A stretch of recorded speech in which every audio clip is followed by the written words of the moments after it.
엘리사가 죽을 병이 들매 이스라엘 왕 요아스가 그에게로 내려와 자기의 얼굴에 눈물을 흘리며 이르되 내 아버지여 내 아버지여 이스라엘의 병거와 마병이여 하매 엘리사가 그에게 이르되 활과 화살들을 가져오소서 하는지라 활과 화살들을 그에게 가져오매 또 이스라엘 왕에게 이르되 왕의 손으로 활을 잡으소서 하매 그가 손으로 잡으니 엘리사가 자기 손을 왕의 손 위에 얹고 이르되 동쪽 창을 여소서 하여 곧 열매 엘리사가 이르되 쏘소서 하는지라 곧 쏘매 엘리사가 이르되 이는 여호와를 위한 구원의 화살 곧 아람에 대한 구원의 화살이니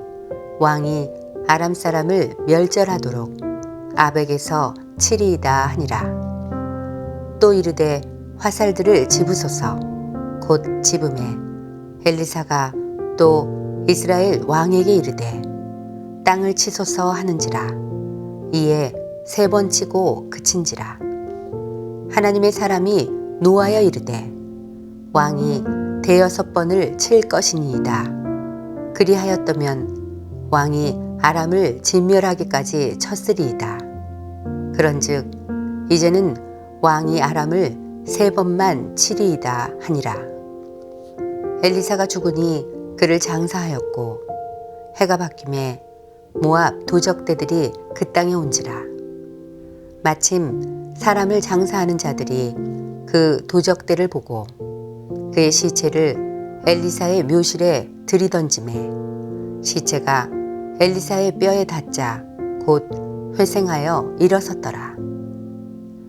여호아스의 왕의 시대에 아람 왕 하사엘이 항상 이스라엘을 학대하였으나 여호와께서 아브라함과 이삭과 야곱과 더불어 세우신 언약 때문에 이스라엘에게 은혜를 베풀며 그들을 불쌍히 여기시며 돌보사 멸하기를 즐겨하지 아니하시고 이때까지 자기 앞에서 쫓아내지 아니하셨더라.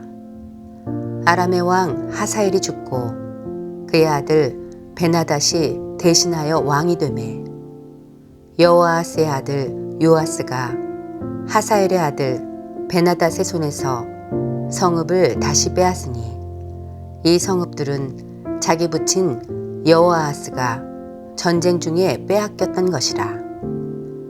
요아스가 베나닷을 3번 쳐서 무찌르고 이스라엘 성읍들을 회복하였더라. 할렐루야. 주일 아침을 열면서 말씀의 귀한 은혜가 성도 여러분들 인생과 가정에 충만히 부어지기를 간절히 소망합니다. 하나님의 사명을 충성스럽게 감당했던 엘리사가 병이 들어 곧 죽게 되었습니다. 죽은 자도 살려냈던 엘리사였지만 그의 인생 앞에 찾아온 병만은 이기지 못했는데요. 점점 생명의 기운이 다해가는 순간 엘리사는 어떤 마음이었을까요?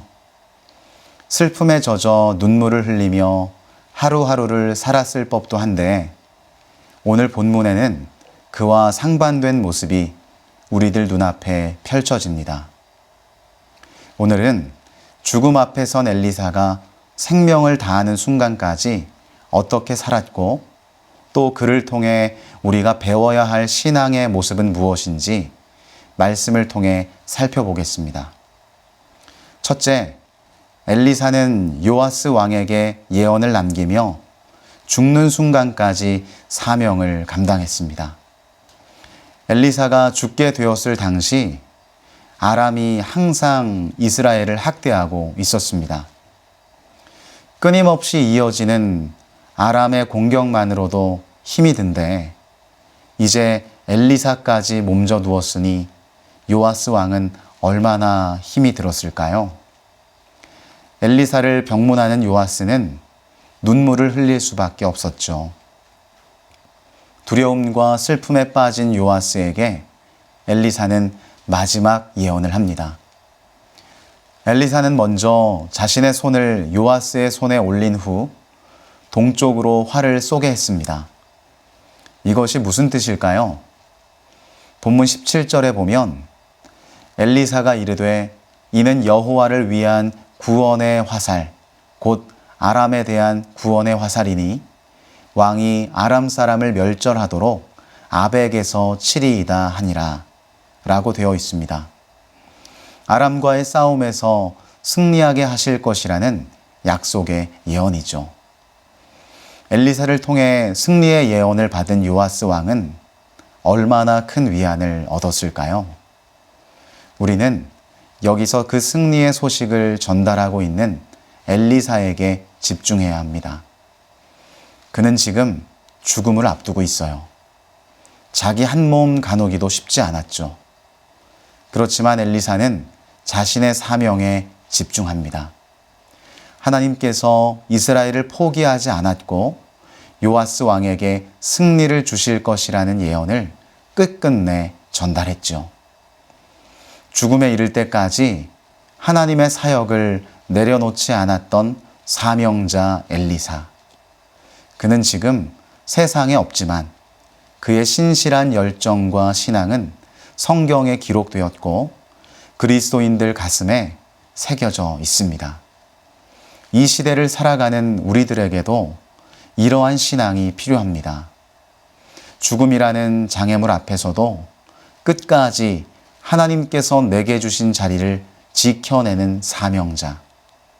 여러분들도 바로 이러한 사명자가 되시기를 바랍니다. 둘째, 엘리사는 죽음 이후에도 하나님의 능력을 드러내는데요. 본문 21절에 보면 그 시체를 엘리사의 묘실에 들이던짐에 시체가 엘리사의 뼈에 닿자 곧 회생하여 일어섰더라 라고 말씀합니다. 엘리사의 시체가 뼈만 남았다는 것은 죽고 난 후 이미 오랜 시간이 흘렀다는 것이죠. 그런데 놀랍게도 엘리사의 묘실 안에 던져진 시체가 엘리사의 뼈에 닿자 살아나는 기적이 일어납니다. 살아있을 때에도 하나님의 사람으로서 위대한 일을 행한 엘리사가 죽은 후에도 생명을 살리는 놀라운 일을 이룬 것이죠. 우리는 이 장면에서 깊은 영적 의미를 발견해야 합니다. 죽음 앞에 서서도 하나님의 사명을 포기하지 않았던 엘리사. 하나님께서 주신 사명을 감당하려 하는 엘리사에게는 죽음도 장애물이 될 수 없었죠. 이러한 그에게 어떤 현상이 일어납니까? 죽음 이후에도 놀라운 기적이 나타나게 되죠.